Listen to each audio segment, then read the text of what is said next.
You know, there's something absolutely miraculous that happens when you stop holding on so tightly to everything in your life. Most of us spend our entire existence grabbing, clutching, trying to control every single outcome, every person, every circumstance. We wake up in the morning already planning how we're going to make things happen, how we're going to force life to bend to our will, and then we wonder why we're exhausted. We wonder why we're stressed. We wonder why, despite all our effort, things still don't turn out the way we expected. Here's what I've learned after all these years of studying human behavior, of working with thousands of people, of examining my own struggles and breakthroughs. The universe operates on a principle that's completely opposite to what most of us have been taught.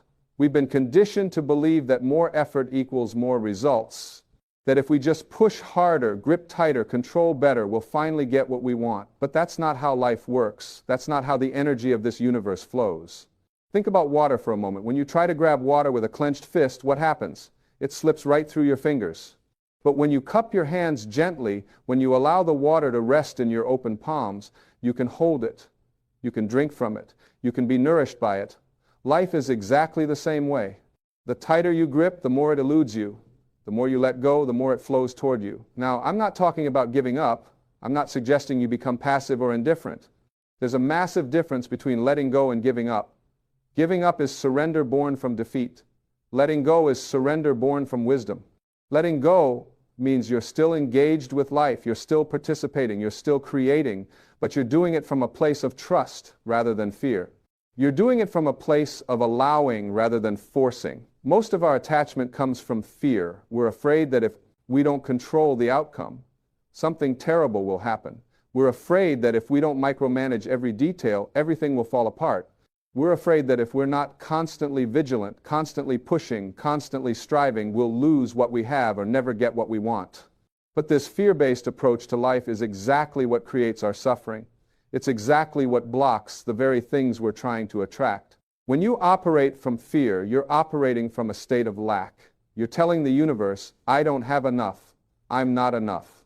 Life isn't giving me what I need, so I have to take it by force. And the universe, being the mirror that it is, reflects that energy right back to you. You get more experiences of lack, more experiences of struggle, more experiences of having to fight for everything. But when you let go, when you release that death grip on how things should be, you open yourself up to how things could be.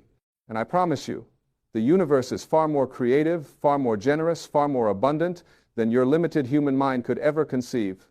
Your ego, your conscious mind, can only see a few steps ahead. It can only plan based on what it already knows, what it's already experienced. But the infinite intelligence that runs this universe, the same intelligence that grows a baby from 2 cells, the same intelligence that keeps planets in orbit and makes your heart beat without your conscious effort, that intelligence has a much bigger plan for you than you could ever design for yourself. I've seen this play out countless times in my own life. Every single time I've tried to force something to happen, I've either failed or succeeded in creating something that wasn't really aligned with my highest good. But every time I've let go, every time I've said, okay, I'm going to do my part, I'm going to take inspired action, but I'm going to release my attachment to the specific outcome, magic has happened. Opportunities I never could have predicted showed up. People I never knew existed came into my life. Solutions to problems that seemed impossible suddenly became clear.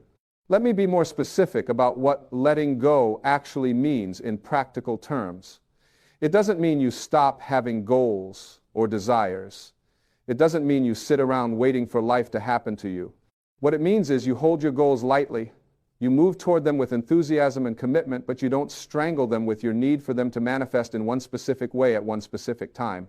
When you're attached to an outcome, you're saying, I know exactly how this needs to happen, when it needs to happen, and who needs to be involved. You've written the entire script in your head, and now you're upset when reality doesn't follow your screenplay. But when you let go of attachment, you're saying, I know what I want to create or experience, and I'm going to move in that direction, but I'm open to it showing up in ways I haven't even thought of. I'm open to it being even better than I imagined.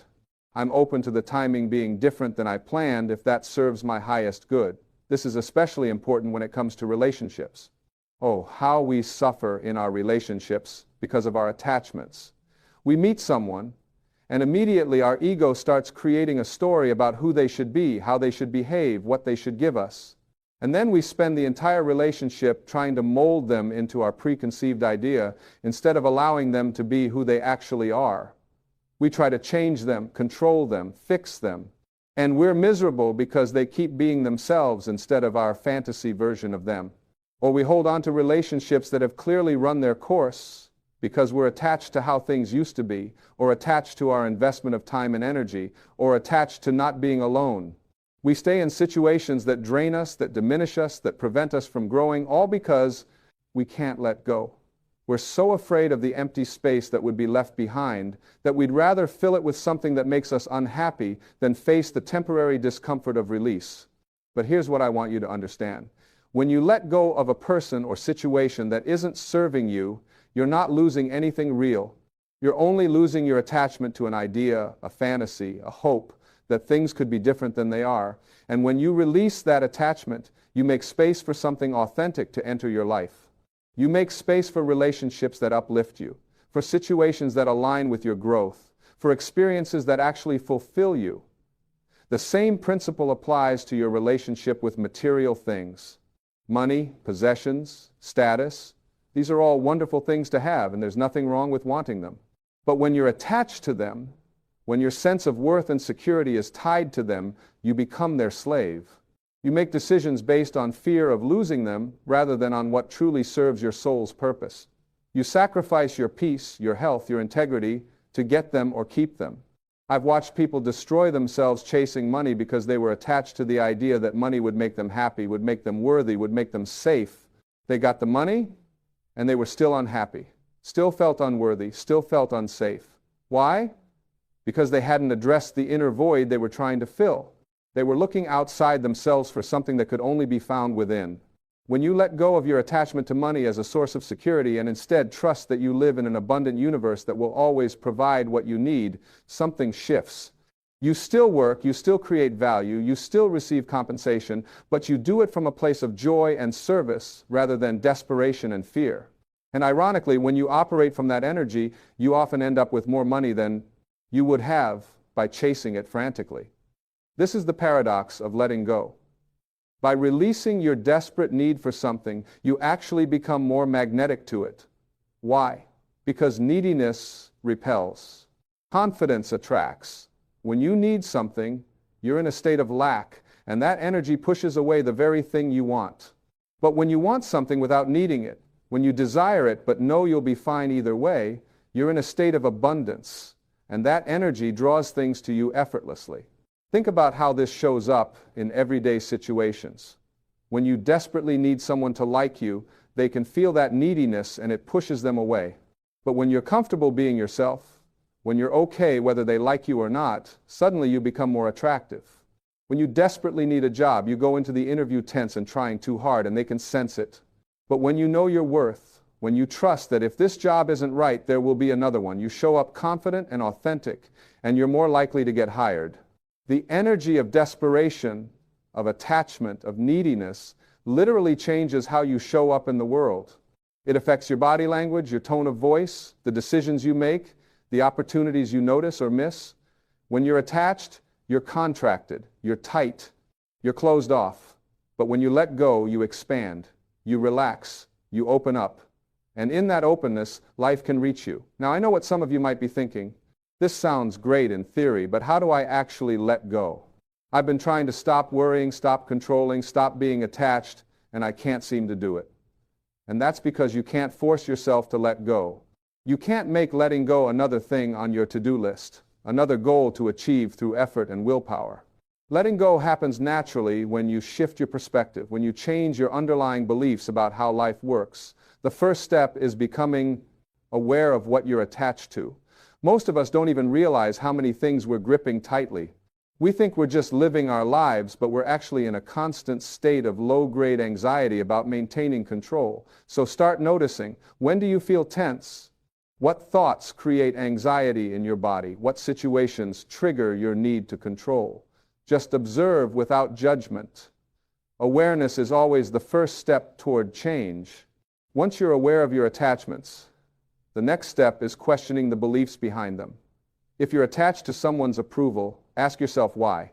What do you believe will happen if they don't approve of you? If you're attached to a specific outcome, ask yourself why this particular outcome seems so important. What are you making it mean about you or your life? Usually, when you drill down, you'll find that you're attaching your identity, your worth, or your safety to external circumstances.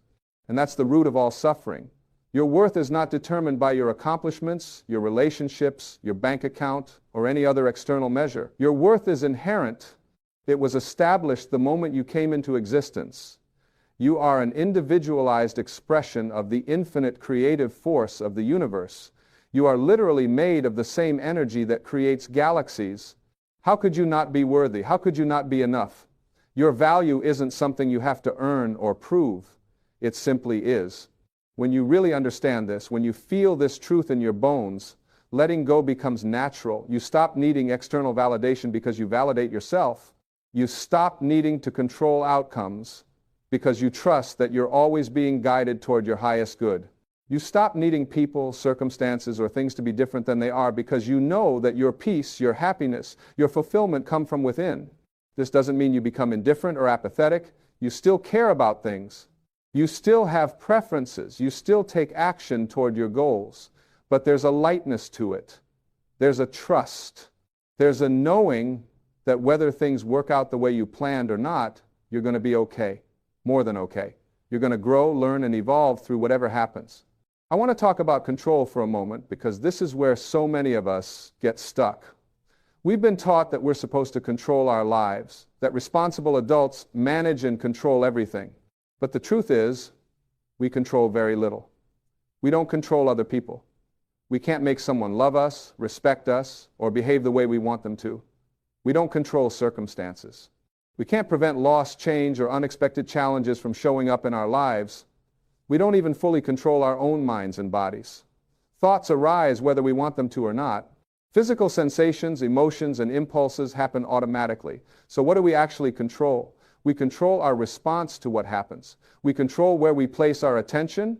We control the meaning we assign to events. We control the actions we choose to take. That's it. And that's enough. When you stop trying to control all the things you can't control and focus on the things you can, you become powerful.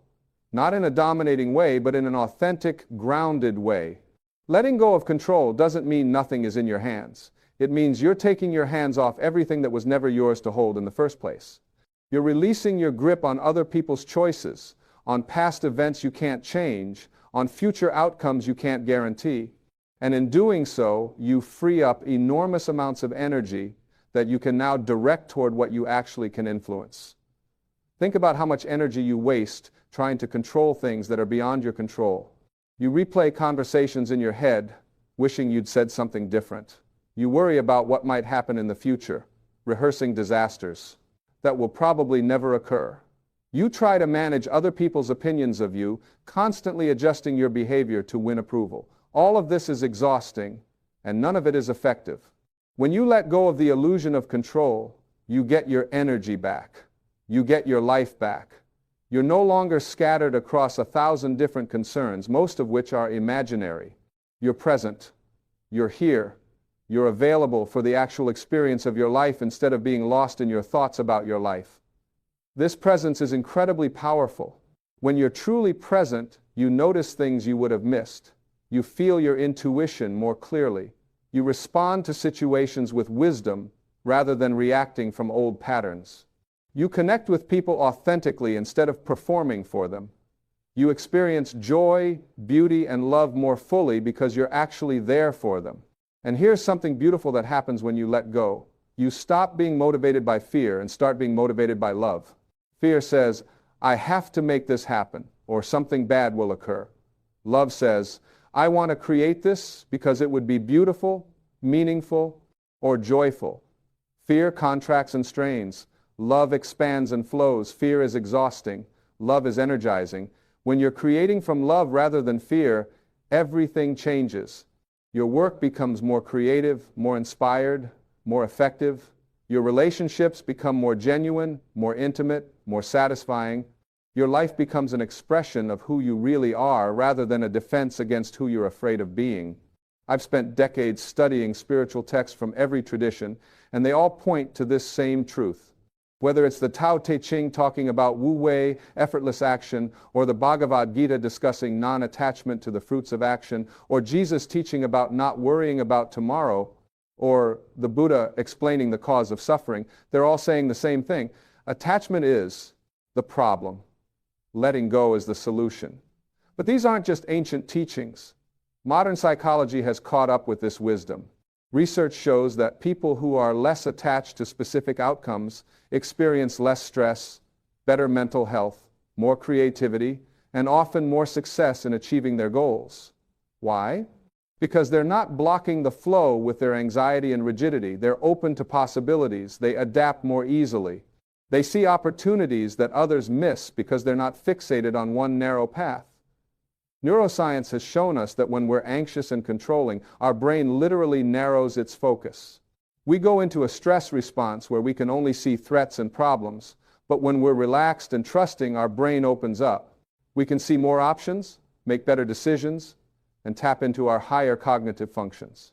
Letting go isn't just spiritually wise, it's biologically smart. Now, let's talk about what happens when you actually practice this. When you start letting go, things might feel scary at first. Your ego is going to protest. It's going to tell you that if you don't stay in control, everything will fall apart. It's going to create fearful scenarios about all the terrible things that will happen if you release your grip. This is normal. Your ego's job is to keep you safe, and it thinks staying in control is how to do that. But you're not your ego. You're the awareness behind your thoughts. You're the infinite part of yourself that knows you're always safe because you're always connected to the source of all life. So when those fearful thoughts arise, you don't have to believe them. You can acknowledge them, thank your ego for trying to protect you, and then gently redirect your attention to trust. Trust is the antidote to control. When you trust that the universe is fundamentally benevolent, that it's always moving in the direction of greater life, growth, and love, you can relax. You can let go. You don't have to figure everything out. You don't have to make everything happen.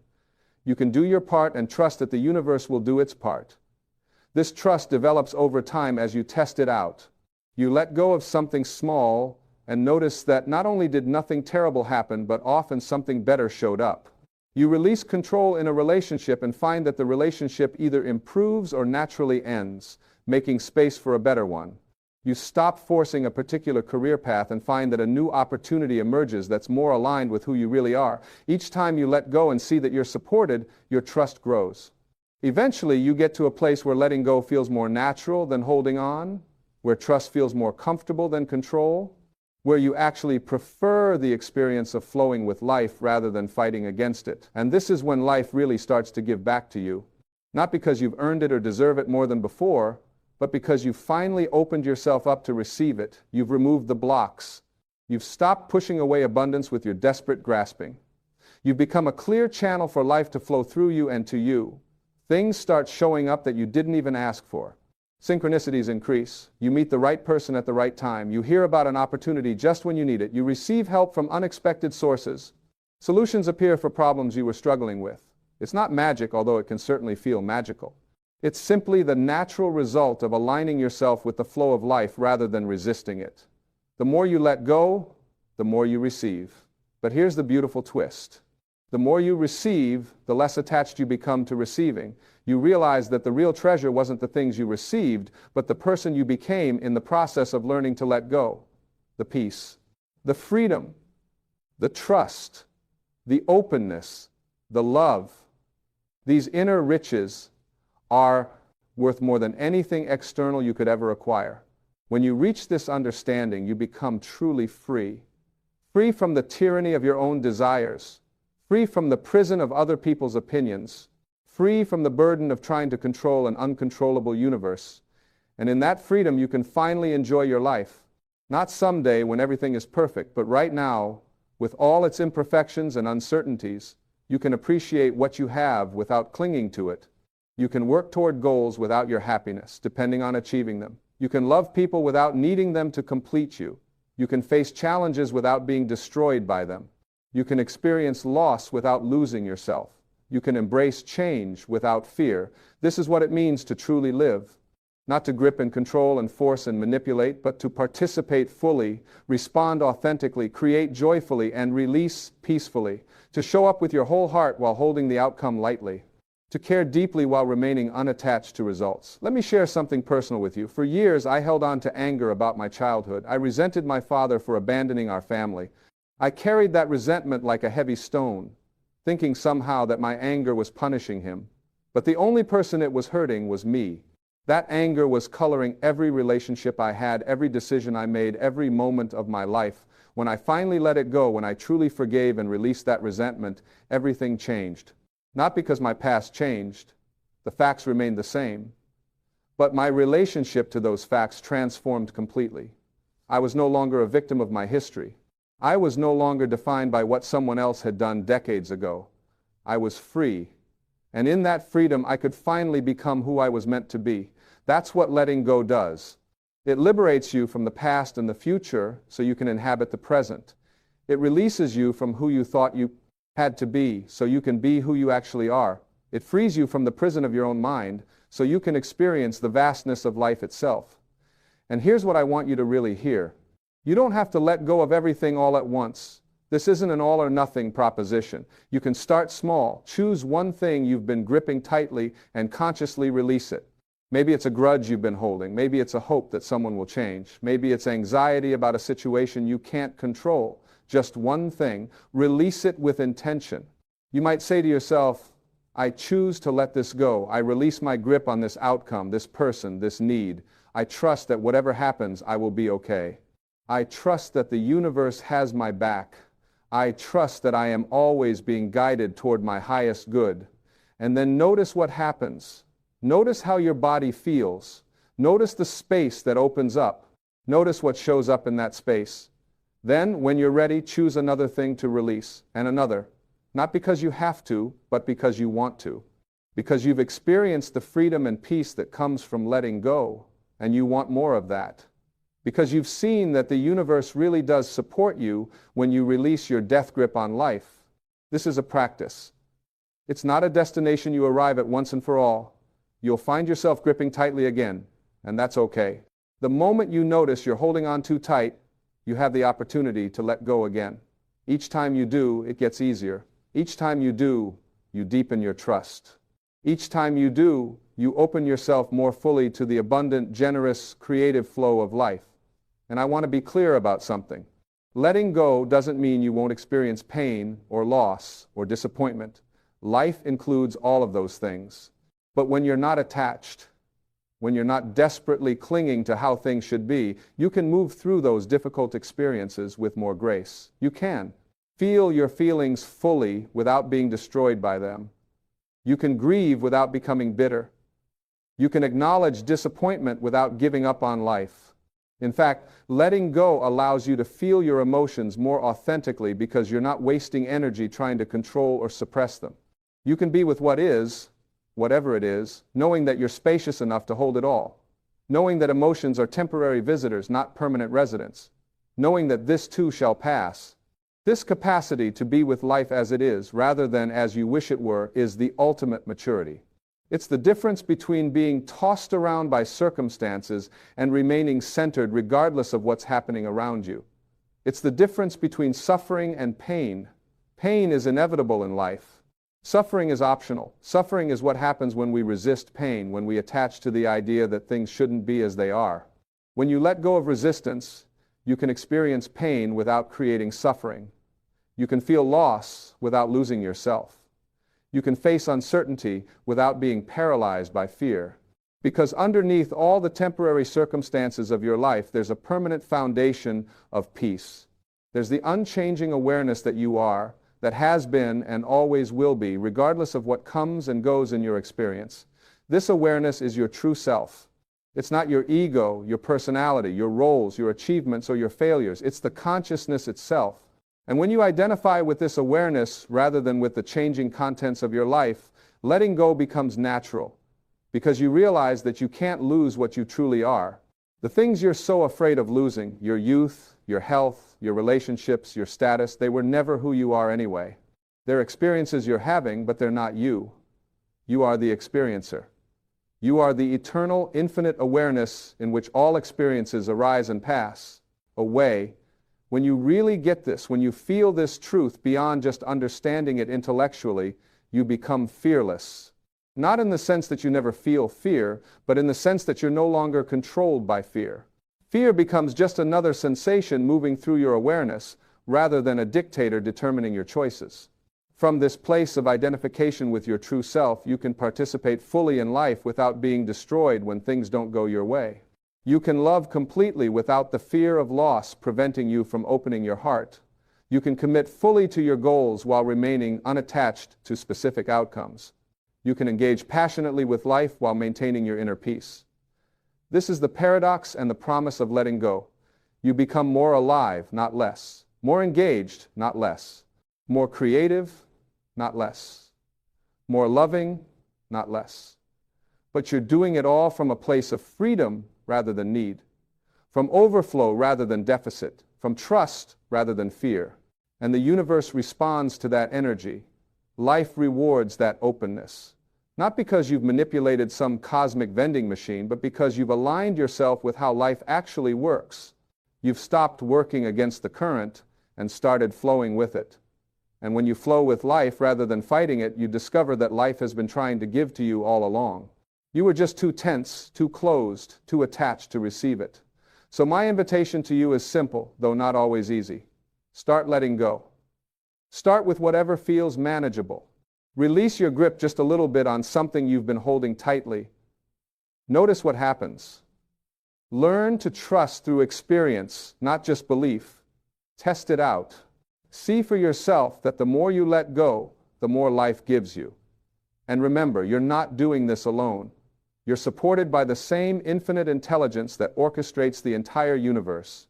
The same force that knows how to grow a tree from a seed, how to heal a wound, how to turn food into energy. This same force is available to guide your life if you'll get out of the way and let it. Stop trying to do everything yourself. Stop thinking that your small, limited ego has to figure it all out. Surrender to the higher intelligence that's already within you, already guiding you, already conspiring for your benefit. Your job isn't to control everything. Your job is to be present, to be open, to be willing, to take inspired action when called, and to let go of the rest. When you live this way, life becomes an adventure rather than a burden, an unfolding mystery rather than a problem to solve, a gift to receive rather than a battle to win. And you finally get to experience the peace, joy, and freedom that you've been seeking all along, not by grasping for them, but by releasing everything that's been blocking them. The more you let go, the more life gives you. Not just more stuff, although that may come too, but more of what really matters. More peace, more love, more joy, more connection, more creativity, more aliveness, more of your true self. And isn't that what you really want anyway? Isn't that what all the grasping and controlling and forcing has really been about?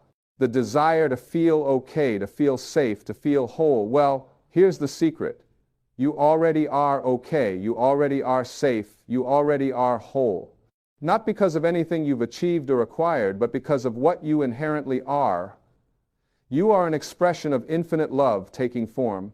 You are the universe experiencing itself. You are consciousness exploring its own creation. And nothing you do or don't do, nothing you gain or lose, nothing that happens or doesn't happen can change that fundamental truth. When you rest in this truth, letting go isn't a sacrifice. It's a relief. It's the natural response to realizing that you never had to hold on so tightly in the first place, that you were always held, that you are always held, that there's a larger intelligence, a deeper wisdom, a greater love supporting you in every moment. Trust that. Let go into that. And watch your life transform in ways you never could have forced or controlled into being. The more you let go, the more life gives you. Not someday, not in theory, but right now, in this very moment, as you release your grip and open your hands to receive all that's already here, already available, already waiting for you to simply accept it. This is the path of peace. This is the way of wisdom. This is the art of living. Let go and let life love you the way it's been trying to all along. You know, there's a voice inside you right now. It's been there your whole life, whispering to you, guiding you, nudging you in certain directions. Most people ignore it. They push it aside. because they're too busy listening to all the other voices, the voices of doubt, the voices of fear, the voices of what other people think they should do. But that quiet voice, that gentle knowing that comes from somewhere beyond your thinking mind, that's the voice of God speaking directly to you through your intuition. And I want to talk to you about this because it's the most important conversation you'll ever have with yourself. It's about learning to trust that inner knowing, that feeling in your gut that tells you yes or no before your mind even has time to analyze it. That's not just some random feeling. That's divine guidance. That's the universe. That's God. That's the highest part of yourself communicating with you in the only way that bypasses all the noise and confusion of your everyday thinking. Think about the times in your life when you knew something without knowing how you knew it. You met someone and instantly felt you could trust them. Or maybe you felt the opposite. A warning bell went off inside you, even though on the surface everything seemed fine. You were about to make a decision, and something inside you said, wait, not yet, or go now, this is your moment. That wasn't luck. That wasn't coincidence. That was intuition. That was God speaking to you in a language that doesn't use words. Most of us have been trained from childhood to ignore this inner voice. We've been taught to rely only on logic, only on what we can see and measure and prove.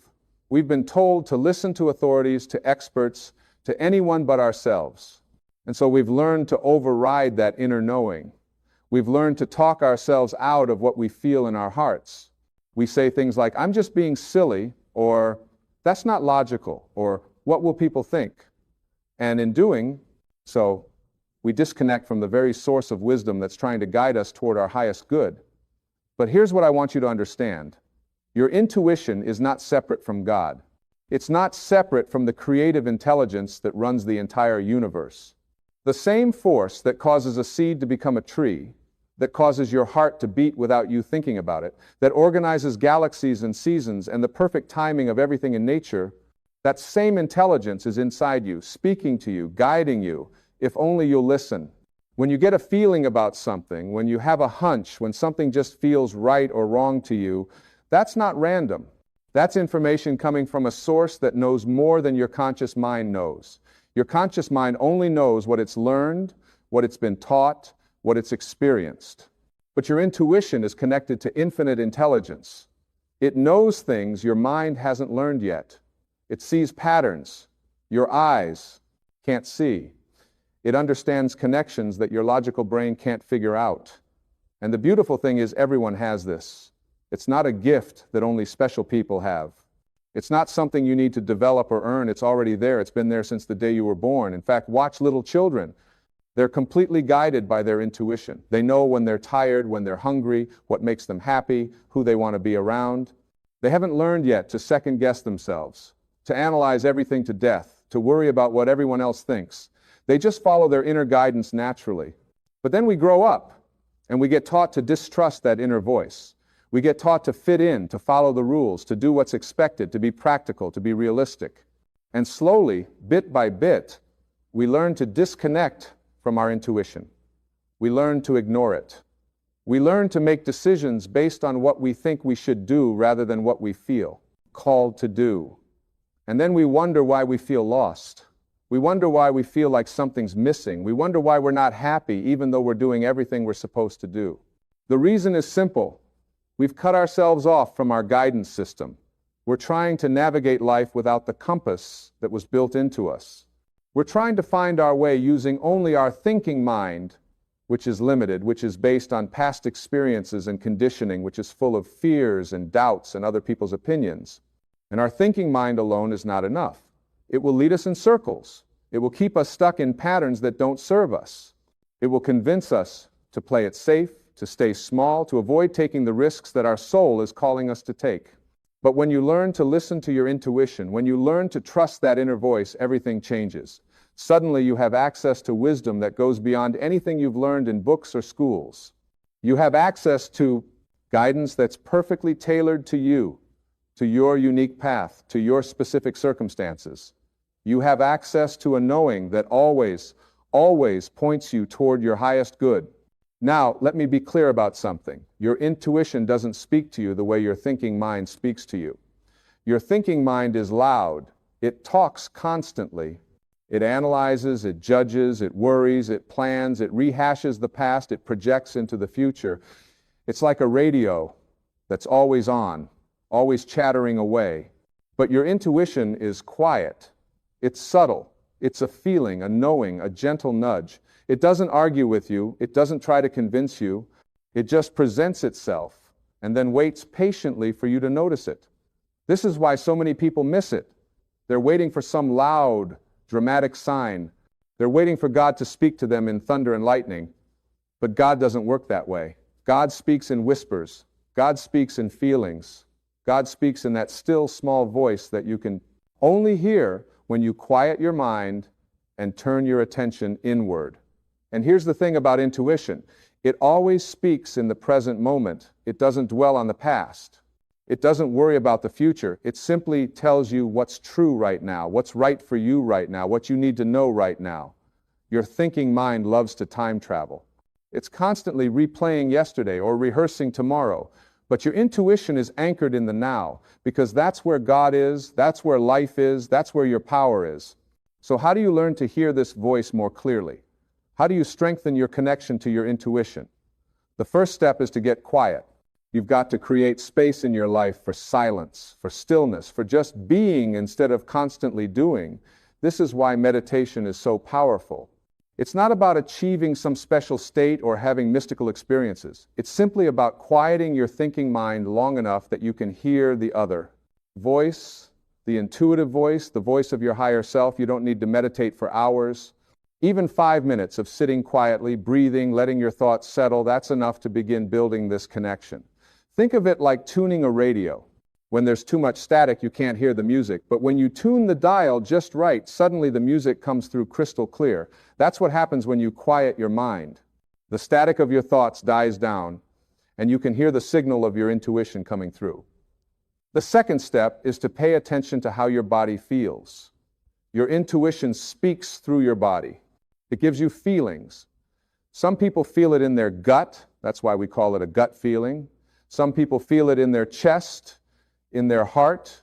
Some people feel it as a tingling or a warmth or a sense of expansion when something is right, and a sense of contraction or heaviness when something is wrong. Your body is constantly giving you feedback about what's aligned for you and what isn't. But you have to tune in. You have to notice. Start asking yourself, how does this feel? Not, what do I think about this? But how does this feel? When you're making a decision, when you're considering different options, pause and check in with your body. Does this option make you feel light and open and energized? Or does it make you feel heavy and tight and drained? Your body knows. Your body is receiving information from your intuition all the time. You just have to learn to read the signals. The third step is to trust what you receive, even when it doesn't make logical sense. This is the hardest part for most people. Your intuition might tell you to turn left when logic says turn right. It might tell you to wait when everyone else says hurry up. It might tell you to go for something when your mind says it's impossible. And you have to be willing to trust it anyway. This doesn't mean you become reckless or ignore practical considerations. It means you give your intuition equal weight, maybe even more weight, than your logical analysis. It means you're willing to act on inner guidance even when you can't explain it, even when you can't justify it to other people, even when it doesn't fit into your plans or your timeline. And here's what happens when you start doing this. At first, you might feel uncertain. You might question yourself. You might wonder if you're just making things up. But if you stick with it, if you keep following those intuitive nudges, you'll start to see results. Things will work out in ways you couldn't have planned. Opportunities will show up at just the right time. You'll avoid problems that you didn't even know were there. You'll meet people who are exactly who you needed to meet. And gradually, you'll build trust in this inner guidance system. Every time you follow your intuition and it leads you to something good, your trust deepens. Every time you ignore your intuition and regret it later, you learn to take it more seriously next time. It's a relationship you're building, a relationship with the highest, wisest part of yourself, with the divine intelligence that's always looking out for you. Now, I want to address something important. Some people worry that if they follow their intuition, they'll become flaky or irresponsible. They worry that intuition is just another word for wishful thinking or self-indulgence. But that's not what intuition is at all. Real intuition never leads you towards something that harms you or others. It never tells you to be cruel or selfish or destructive. That's not intuition. That's ego, that's fear, that's desire masquerading as intuition. Real intuition always leads you toward love, toward growth, toward your highest good and the highest good of everyone involved. It might lead you out of your comfort zone. It might ask you to make changes that feel scary. It might require you to disappoint some people or go against convention. But it will never lead you towards something that's truly harmful. It will never lead you away from your integrity. So how do you tell the difference between intuition and ego? Intuition feels calm, even when it's telling you to do something bold. Ego feels frantic and pushy. Intuition is patient. Ego is urgent. Intuition comes with a sense of peace, even if there's also excitement or nervousness. Ego comes with anxiety and doubt. Intuition says, this is your path. Ego says, you have to do this or else. When you get a true intuitive hit, there's a quality of knowing that's unmistakable. It's not a hope or a wish or a preference. It's simply a knowing. You just know. And even if your mind immediately starts arguing with it, even if your mind starts listing all the reasons why it won't work or it's not practical or it's too risky, underneath all that mental chatter, the knowing remains. That's intuition. And here's something else I want you to understand. Your intuition is always guiding you toward your purpose, toward what you're here to do, toward the fullest expression of who you really are. It's not random guidance. It's not just helping you avoid problems or make good choices, although it does that too. It's trying to lead you toward your destiny. You have a unique contribution to make in this world.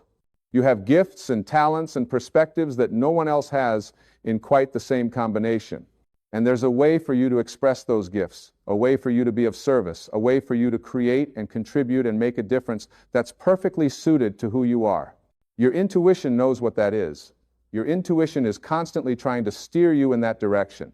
But you have to be willing to follow it, even when it takes you off the beaten path. Even when it leads you away from what you thought you wanted or what you thought you were supposed to do. Even when it doesn't match other people's expectations or definitions of success. Your intuition doesn't care about impressing anyone. It doesn't care about status or money or approval. It only cares about aligning you with your true path. And when you're on your true path, when you're aligned with your intuition, life flows differently. Synchronicities happen. The right doors open. The right people show up. Things that would have been struggles become easier. This doesn't mean life becomes perfect or problem-free. It means you're working with the current instead of against it. You're moving in harmony with the universe instead of fighting it. Think of a river. When you try to swim upstream, it's exhausting. You're using all your energy just to make a little bit of progress. And as soon as you stop struggling, you get pushed right back. But when you turn around and swim with the current, suddenly everything is effortless. You're still swimming, you're still making effort, but the river is helping you. That's what it's like when you follow your intuition. You're aligning with a force that's much bigger than you, and it carries you forward. Now, following your intuition doesn't mean sitting around and waiting for signs. It doesn't mean being passive. It means being active and engaged with your life, but from a place of inner guidance rather than outer pressure. It means taking action, but action that feels inspired rather than forced. It means moving forward, but in a direction that feels true to you rather than a direction that someone else says you should go. And sometimes your intuition will tell you to do things that seem small or insignificant. It might tell you to call someone, to take a different route home, to pick up a certain book, to go to a certain place. And these little nudges often lead to big things. You call someone and they tell you about an opportunity. You take a different route and avoid an accident. You pick up a book and it contains exactly the information you needed. You go to a place and you meet someone who changes your life. This is how God works through your intuition. It's not usually big, dramatic interventions. It's these gentle nudges, these small course corrections that add up over time to completely change the trajectory of your life. But you have to be paying attention. You have to be willing to follow the guidance even when you don't see the bigger picture. And that's another thing about intuition. It doesn't usually give you the whole plan. It gives you the next step. It says, do this now, but it doesn't necessarily tell you why or where it's leading. This requires faith. This requires trust. This requires being willing to take one step without knowing what the second step will be. Most people want guarantees. They want to see the whole staircase before they take the first step. But that's not how intuition works. That's not how life works.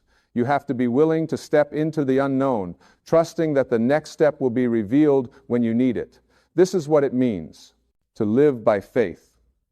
Not blind faith, but faith in your inner guidance, faith in the divine intelligence that's directing your life. And let me tell you something. The more you follow your intuition, the stronger it gets. It's like a muscle. The more you use it, the more developed it becomes. At first, you might only get occasional flashes of insight. But as you pay attention and trust what you receive, the guidance becomes clearer, more frequent, more specific. You develop a constant dialogue with your higher self, with God. You start living from the inside out instead of the outside in. Instead of looking to the world to tell you what to do, you look within. Instead of basing your decisions on what's popular or expected or safe, you base them on what feels true to you. Instead of trying to figure everything out with your mind, you tap into a wisdom that's far greater than your mind. And this changes everything. It changes how you make decisions. It changes what you pursue. It changes who you spend time with. It changes how you see yourself and your place in the world. You stop feeling like a victim of circumstances. You stop feeling lost or confused. You start feeling guided, supported, connected to something vast and loving and intelligent that's always with you, always helping you, always showing you the way. This is what it means to have a relationship with God.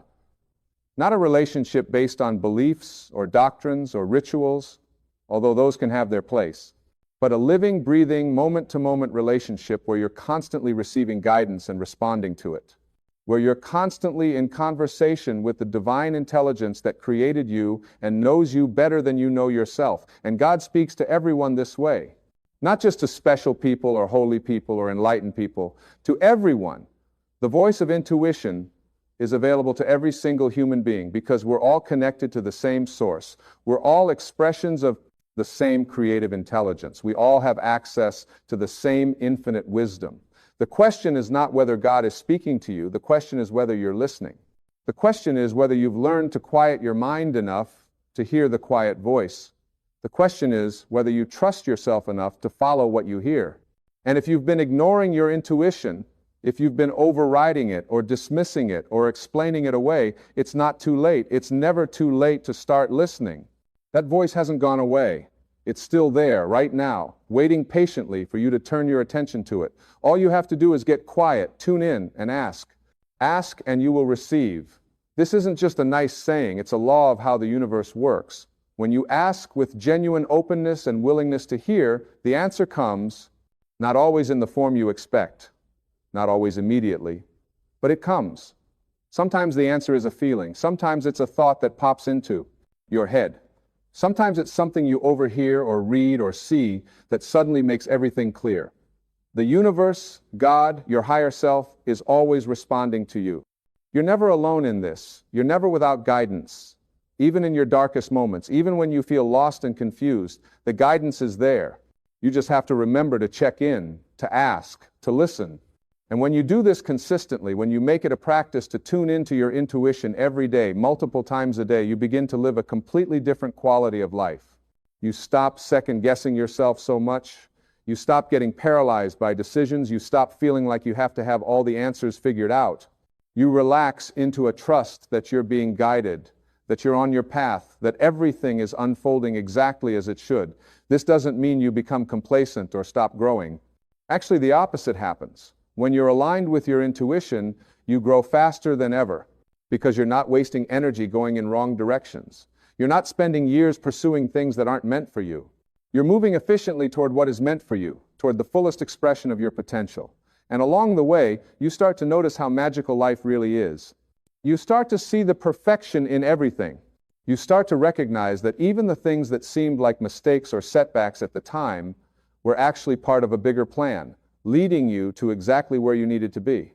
You start to see the hand of God in everything, not as some distant puppet master pulling strings, but as an intelligence that's woven into the fabric of your life, guiding you from within.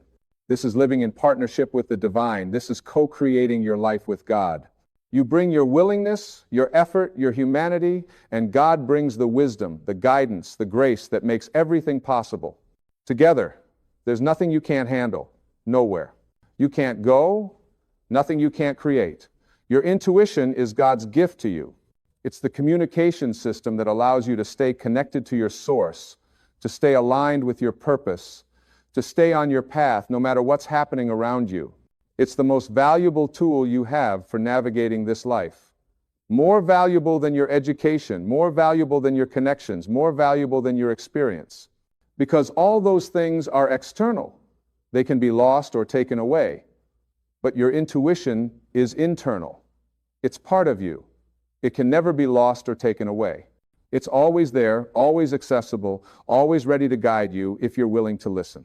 So I encourage you, starting today, starting right now, make a commitment to yourself to listen to your intuition.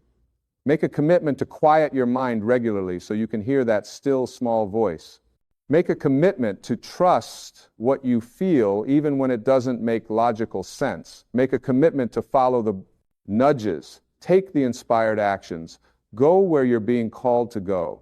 You might not understand why. You might not see how it's all going to work out. But trust the process. Trust the guidance. Trust that the same intelligence that's keeping your heart beating and the planet spinning knows what it's doing in your life too. And watch what happens. Watch how your life begins to align. Watch how opportunities appear. Watch how problems resolve. Watch how you start to feel more peaceful, more confident, more certain of your path. Watch how you start to experience the flow, the synchronicity, the grace that comes from living in alignment with your intuition. This is not some new age fantasy. This is how life is meant to be lived. This is what it means to be fully human and fully connected to the divine at the same time. This is your birthright. This is what's possible for you when you remember who you really are and reconnect with the source of wisdom that's always within you. God is speaking to you right now through your intuition. The question is, are you listening? Are you willing to trust what you hear? Are you ready to follow where it leads? Because on the other side of that willingness, on the other side of that trust, is a life beyond anything your thinking mind could plan or imagine. A life of purpose, of meaning, of contribution, a life that's uniquely yours, perfectly suited to who you really are. That life is waiting for you. Your intuition is the map that will take you there. All you have to do is follow it, one step at a time, one choice at a time, one moment at a time. And as you do, you'll find yourself becoming more and more of who you were always meant to be. You'll find yourself living from a place of inner peace and outer purpose. You'll find yourself experiencing the joy and the freedom that comes from being aligned with the divine will, which is not separate from your own true will, but is actually the deepest expression of it. So listen to that voice within you. Trust it. Honor it. Follow it. It's been waiting your whole life for you to pay attention. It has so much to show you, so much to teach you, so much to give you. It's the voice of love, the voice of wisdom, the voice of God speaking directly to your heart, guiding you home to yourself, guiding you forward into the magnificent life you came here to live. Every single day and every single moment, you have the opportunity to check in with your intuition and let it guide you. You have the opportunity to choose alignment over resistance, trust over fear, inner wisdom over outer noise. And every time you make that choice, you strengthen the connection. Every time you honor your intuition, you deepen your relationship with the divine. Every time you follow that inner guidance, you take another step toward becoming the fullest, most authentic version of yourself. This is the path. This is the way. This is how you live a life that matters, a life that's true, a life that's yours. Not by following someone else's map or someone else's rules or someone else's definition of success, but by following the guidance that comes from within, the voice of God speaking through your intuition, showing you the way that only you can walk, calling you toward the destiny that only you can fulfill. So trust yourself. Trust that inner knowing. Trust that quiet voice. It's the wisest teacher you'll ever have, the most faithful friend you'll ever know, the truest guide you'll ever follow. It's God whispering in your ear every moment of every day, telling you exactly what you need to know, showing you exactly where you need to go, helping you become exactly who you were always meant to be. Listen, trust, follow, and watch your life transform into something more beautiful than you ever dreamed possible. Because that's what happens when you let God speak to you through your intuition and you have the courage to listen. That's what happens when you stop living from the outside in and start living from the inside out. That's what happens when you remember that you're not alone, you're not lost, you're not without guidance. You have everything you need right inside you, right now, in this moment. Your intuition is waiting, God is waiting, your highest life is waiting. All you have to do is tune in, turn inward, and trust what you find there. The rest will unfold naturally, beautifully, perfectly as it was always meant to. This is your invitation. This is your reminder. This is your truth. You are guided. You are loved. You are being led to exactly where you need to be, one intuitive nudge at a time. Trust it, follow it, live it, and become the magnificent being you came here to be.